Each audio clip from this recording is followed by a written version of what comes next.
আর আনাইজা পরেছে গাঢ় লাল জর্জেট শাড়ি আর full sleeve blouse. সবাই টুকটাক সাজগোজ করে নেয়, বাট আনাইজা করলো না। এত ঠান্ডায় সাজার ইচ্ছে নেই তার, তাই শুধু ঠোঁটে লাল রঙের লিপস্টিক দেয়। তারপর গলায় ছোট একটা পেন্ডেন্ট পরে হাতে আংটি পরে। আয়নায় নিজের প্রতিবিম্ব দেখে তাকিয়ে সে নিজেই আস্তে করে বলে ওঠে, মাশাল্লাহ।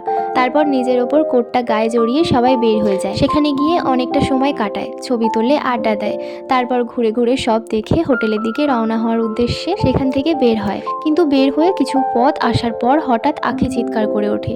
সবাই ওর দিকে তাকিয়ে জিজ্ঞাসা করলে জানায় ও ওর সোনার হারটা পাচ্ছে না। সবাই বেশ চিন্তায় পড়ে যায়, তাই গাড়ি ঘুরিয়ে আবার আগের জায়গায় ফিরে আসে। সবাই আলাদা আলাদা হয়ে খুঁজতে শুরু করে। খুঁজতে খুঁজতে আনাইজা রাজপ্রাসাদের পেছনের দিকটাতে চলে আসে। তখন তারা এখানে অনেকক্ষণ ছিল, তাই একবার এখানে দেখা দরকার বলে মনে হয় আনাইজার। সে একা একা ফোনের ফ্ল্যাশ অন করে খুঁজতে থাকে। তবে কিছু দূর আসার পর আশেপাশে তাকিয়ে তার শরীরে লোম দাঁড়িয়ে যায়। বিকেলের দিকে আলো থাকায় ভয় না করলেও এখন সন্ধ্যা নামার সঙ্গে সঙ্গে এখন নিস্তব্ধতা দেখে কিছুটা ভয় লাগে তার। তাই সে ভাবে এখানে খুঁজবে না, ফিরে যাবে। কিন্তু ঘুরতে যাবে এমন সময় আশ্চর্য এক কাণ্ডের সম্মুখীন হতে হয়।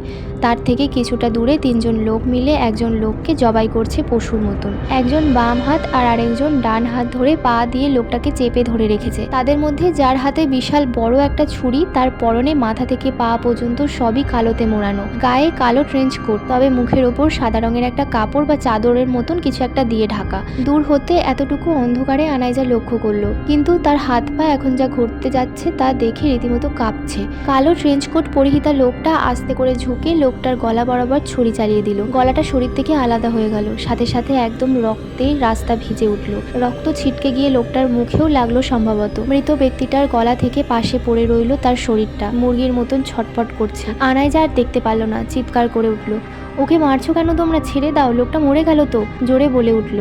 হঠাৎই এমন পরিস্থিতিতে কোনো মহিলার কণ্ঠ শুনে বিরক্তি নিয়ে পেছনে ঘাড় ঘুরিয়ে তাকায় আগন্তুকটি।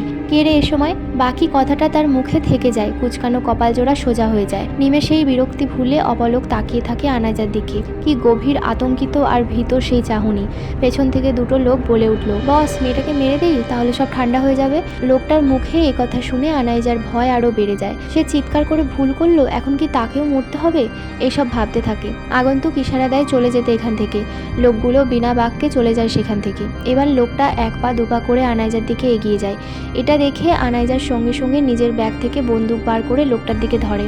দেখুন, এগোবেন না, আরেক পা এগোলে গুলি করে দেবো, কাপা কাপা গলায় সে বলে উঠল। আনাইজা আর এক পা করে পিছনে পেছোচ্ছে। লোকটা কোনো কথা বলল না, আরও এগিয়ে আসলো। আনাইজা কি করবে ভেবে পাচ্ছে না। হঠাৎই মনে পড়লো তার এই মুহূর্তে দৌড়ানো উচিত, কিন্তু তখনই সে চোখের সামনে ঝাপসা দেখতে লাগলো। Next part.